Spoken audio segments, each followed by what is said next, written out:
Advocate सपना कौशिक और आज मैं आपको उस सवाल का जवाब देने वाली हूँ जो कई लोग कई दिनों से जानना चाहते हैं कि क्या ये जो नए क्रिमिनल बिल लोकसभा में पास हुए हैं, क्या इनका उनके पेंडिंग केसेस पर कोई इम्पैक्ट यानी कि कोई प्रभाव पड़ेगा।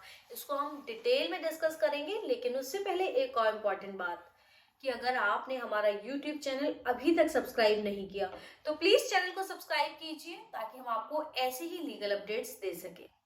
सबसे पहला सवाल कि ये जो लोकसभा में बिल पास हो गए, क्या ये अभी से लागू हो गए हैं? नहीं, अभी ये लोकसभा में पास हुए हैं, उसके बाद ये राज्यसभा में पास होंगे और जब इसके ऊपर प्रेसिडेंट के साइन हो जाएंगे तब ये बिल कानून बन जाएगा और पूरे देश में ये लागू होगा। तो फिलहाल अभी ये बिल है, कानून नहीं बना है।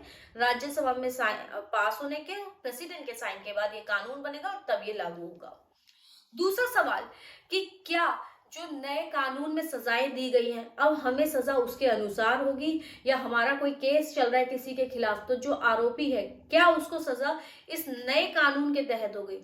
सबसे पहली बात कि हमारे देश के संविधान में जो आर्टिकल 20 दिया गया है उसमें ये कहा गया है कि कोई भी पेनल प्रोविजंस जो है वो रेट्रोस्पेक्टिव यानी कि पिछली डेट से लागू नहीं किए जा सकते।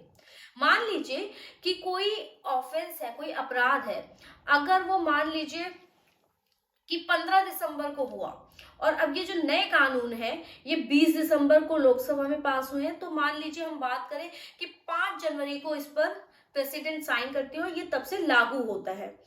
तो 20 दिसंबर को जो अपराध हुआ है उस वक्त जो आईपीसी लागू था देश में, किसी को भी अपराध की सजा उस आईपीसी यानी कि जिस वक्त पे अपराध हुआ उस समय जो प्रोविजंस थे, उस समय जो कानून था उसके अनुसार होगा, ना कि 5 जनवरी पे आने वाले से।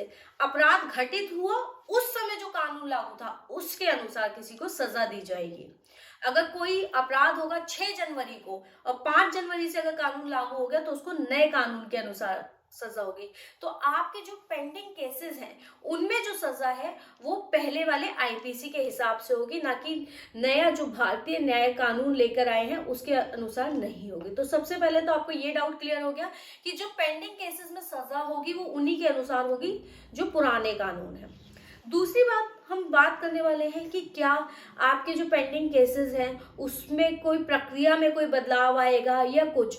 तो प्रक्रिया में बदलाव जरूर आ सकता है क्योंकि वो सब्सटेंटिव लॉ है। जो आर्टिकल 20 है वो बात करता है पीनल प्रोविजंस की, प्रोसीजरल लॉ की बात नहीं करता। तो सीआरपीसी और एविडेंस एक्ट जो है वो प्रोसीजरल लॉ है, तो उसमें बदलाव लाया जा सकता है, लेकिन आईपीसी के तहत जो सजा होगी जो अभी केसेस चल रहे हैं उनके अंदर। तो ये था पूरा केस। आई होप कि आप लोगों को समझ में आ गया होगा कि जो आपके पेंडिंग केसेस है उसमें आपको कोई परेशानी नहीं होने वाली है, उसमें सजा आईपीसी के तहत ही होगी। धन्यवाद।